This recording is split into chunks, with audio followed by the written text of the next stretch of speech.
Praise the lord. प्रभु श्री कृष्ण अति बहुमूल्य नाम स्वागत करे। समस्त नमस्कार। मु आशा करे आपण माने सुरक्षित अटंती। प्रभु आपण को जत्न नहीं। प्रभु आपण को जीवित मान स्थान दे विश्वास करे।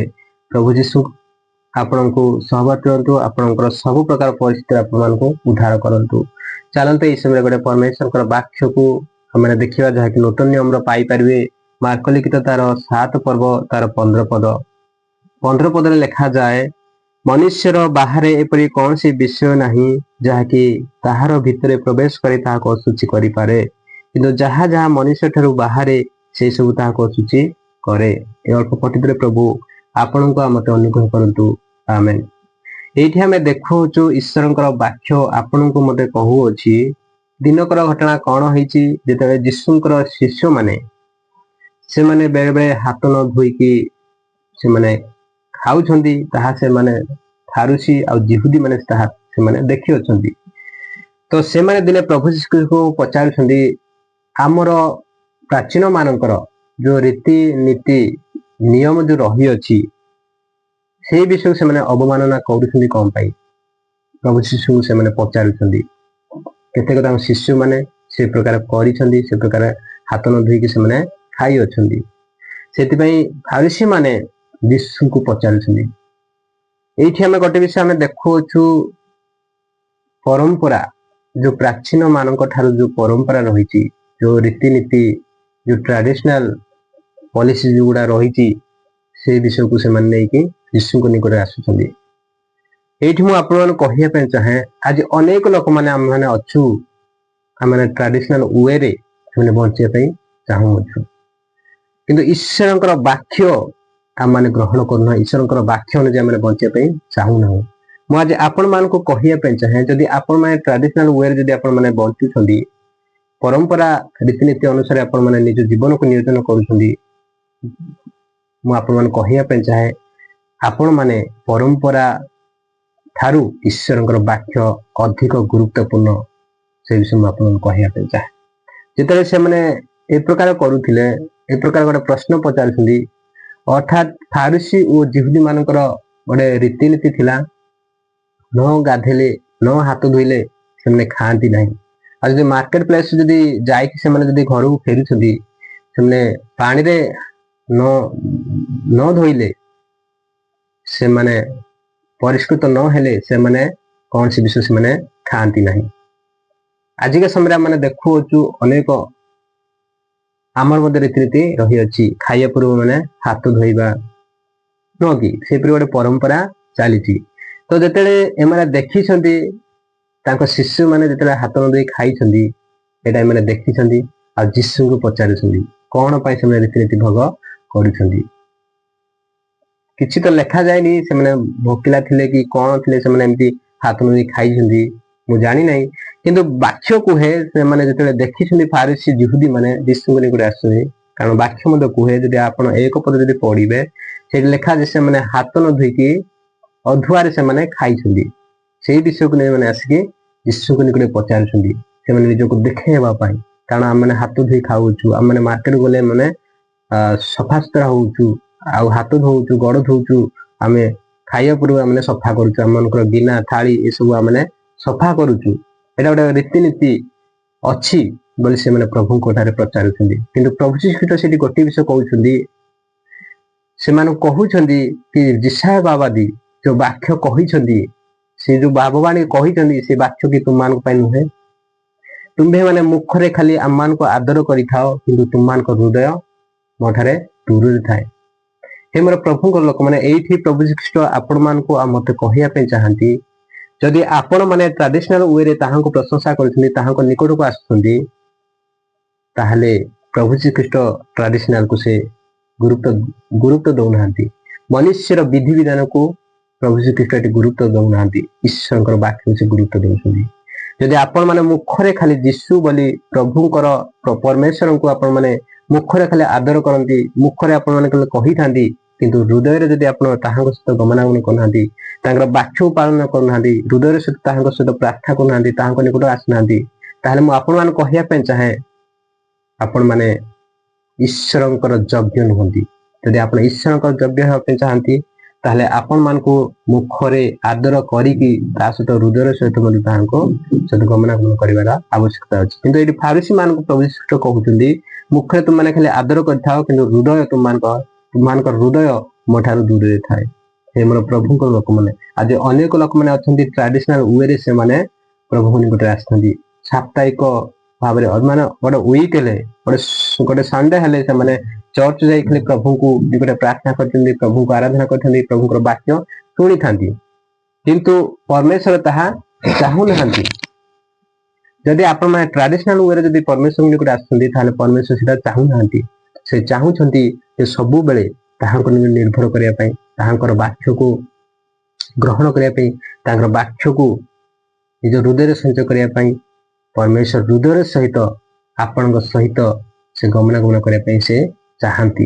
यदि आपण माने मुखरे जदि प्रभु प्रभु बोले ग्रहण करिसेंती आपण हृदय रे जदि आपण प्रभु रे दूरे थांती आ कुकर्म करि थांती ताले परमेश्वर आपण को दंड देबे। मु आपण मान कहिया पे चाहे ए माने कोन ट्रेडिशनल वे रे से माने खाली बंचुथिले फारूसी यहूदी माने यीशु ख्रीष्ट कर शिष्य माने जते बेले ए प्रकार भूल करिसेंती से भूल को से माने धरिसेंती सेतले प्रभु ख्रीष्ट कहउछन्ती एपरि कौन सी विषय नहीं जो विषय की मनुष्य भीतर प्रवेश करिकी मनुष्य को सूची करे प्रभु जी कहउछन्ती।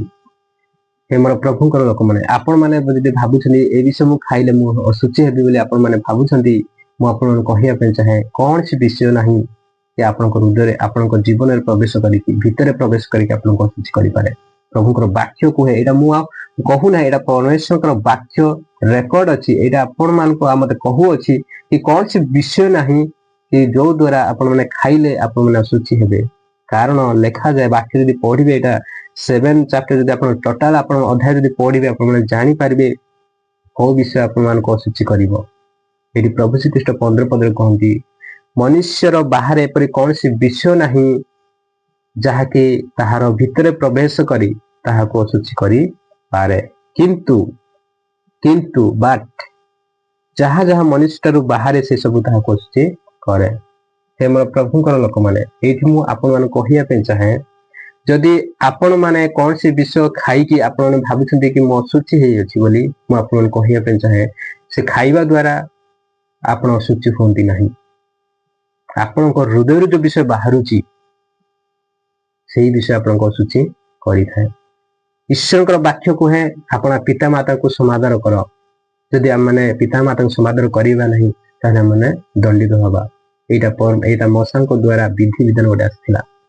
प्रभु जी ख्रीष्ट से मानको कहउछन्ती फारिसी और यहूदी मानको तुम माने वाक्य सुनि अछो मौसा ठार तुम माने सुनि अछो निजर पिता माता को समादर कर जे दंड दे से अभिशाप्त पाइबो किंतु तुम्हे माने कोन करथाओ ना एइठा गोटे मानवपूर्ण हेइ अछि बोले आपण माने भाबी कि निजर पिता माता ठारू दूरे जाइथाओ और से मानको उपकार कर न थाओ किंतु मु आपण माने कहिया पे चाहे निज बापा मां को सम्मान करे आवश्यकता अछि निज बापा मां को समादर करे आवश्यकता अछि। परमेश्वर को वाक्य को है जो माने निज पिता माता को दुख दियंती से माने अभिशाप पाइबे से माने अभिशप्त पात्र अटंती बोली परमेश्वर को वाक्य को है। हे मोर प्रभु कर लोक माने एठी हमें ट्रेडिशनल वे माने बंचु चुकी जदि मु आपण मान कहे आमे जदि ट्रेडिशनल रे बंचिबा ताले ईश्वर कर ठारे हम ग्रहण योग्य नुहे कारण इस मनुष्यर विधि विधान अपेक्षा ईश्वर वाक्य अति गुरुत्वपूर्ण अटे मनुष्य पाई जदि आपण माने मनुष्यर विधि विधान को पाळिकी ईश्वर वाक्य को जदि अग्राह्य करछुंदी ईश्वर वाक्य को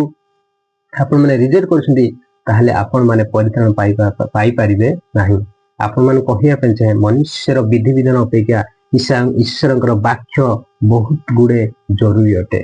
एठी प्रभु श्री कृष्ण मध्य सेही कथा को एठी कहउछंदी तो मनुष्य को जो एमिति कौन सी विषय नहीं जो मनुष्य को सूची करि पारे किंतु मनुष्य हृदय जो बाहरुची जो लोभ हो जो अहंकार हो जो गर्व हो जो नरहत्या हो ए प्रकार विभिन्न प्रकार विषय रही जो विषय द्वारा मनुष्य सूची हेई थाए। हमर प्रभु को लोक माने मनुष्य कौन खाइबा द्वारा असुची हे न थाए कौन हृदय कौन सी विषय बाहरी थाए से द्वारा ही से असुची हेई थाए। मु आपण मन कहिया पे चाहे जदि आपण माने मार्कस 7 तारो 21 पद जदि पढ़िबे आपण माने जानि पारिबे को विषय मनुष्य को असुची करि थाए। मनुष्यर हृदय कु चिंता बाहरे वेश्यागमन ଚର୍ଚ୍ଚା, ନରହତ୍ୟା, ବ୍ୟଭିଚାର, ଲୋଭ, ପୃଷ୍ଠତା, ଶଠତା, କାମୁକତା, ଈର୍ଷା ଦୃଷ୍ଟି, ନିନ୍ଦା, ଅହଙ୍କାର, ମୂର୍ଖତା, ଏସବୁ ମନୁଷ୍ୟକୁ ଅଶୁଚି କରିଥାଏ। ହେ ମୋର ପ୍ରଭୁଙ୍କର ଲୋକମାନେ, ଏ ବିଷୟ ଆପଣ ମାନଙ୍କୁ ଛାଡିବାକୁ ପଡିବ। ଆପଣମାନେ କୌଣସି ବିଷୟ ଖାଇଲେ ଆପଣମାନେ ଅଶୁଚି ହୁଅନ୍ତି ନାହିଁ। ପରମେଶ୍ୱରଙ୍କର ବାକ୍ୟ ଆପଣଙ୍କୁ ମତେ କହୁଛି, ଆପଣମାନେ କୌଣସି ବିଷୟ ଯଦି ଖାଉଛନ୍ତି ତାହେଲେ ଆପଣମାନେ ଅଶୁଚି ହଉନାହାନ୍ତି। ଯଦି ଆପଣଙ୍କର ହୃଦୟରେ ଯଦି କୁଚିନ୍ତା ବାହାରୁଛି, କୁବିଭାର ଯଦି ବାହାରୁଛି, ଯଦି ବେଶ୍ୟାଗମନ ବାହାରୁଛି, ତାହେଲେ ଲୋଭ ଯଦି ଆସୁଛି ଆପଣଙ୍କ ହୃଦୟରେ, ଯଦି ମୂର୍ଖତା ଆସୁଛି, ଯଦି ଅହଙ୍କାର ଆସୁଛି, ଯଦି ଈର୍ଷା ଦୃଷ୍ଟି ଆସୁଛି, ନିନ୍ଦା କରୁଛନ୍ତି ଆପଣମାନେ, ତାହେଲେ ଏଇ ସବୁ ଦ୍ୱାରା ଆପଣମାନେ ଅଶୁଚି ହେବେ। ଆପଣ ଈଶ୍ୱରରେ ଗ୍ରହଣ ଯୋଗ୍ୟ ହେବେ ନାହିଁ। ମୁଁ ଆପଣଙ୍କୁ କହିବା ପାଇଁ ଚାହେଁ, ଆପଣମାନେ କୌଣସି ବାହାର ବିଷୟକୁ ସଜାନ୍ତୁ ନାହିଁ।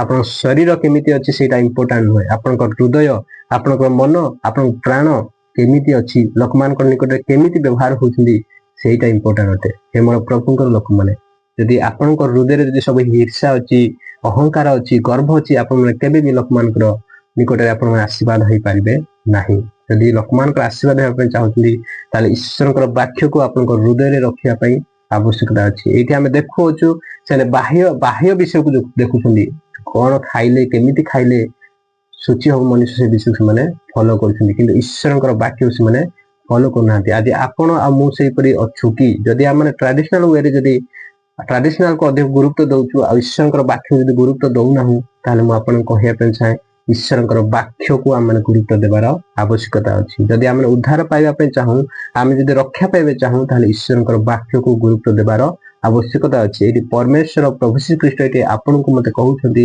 ଈଶ୍ୱରଙ୍କର ବାକ୍ୟ ବହୁତ ଗୁଣରେ ଭଲ ମନୁଷ୍ୟର ବିଧି ବିଧାନ ଠାରୁ।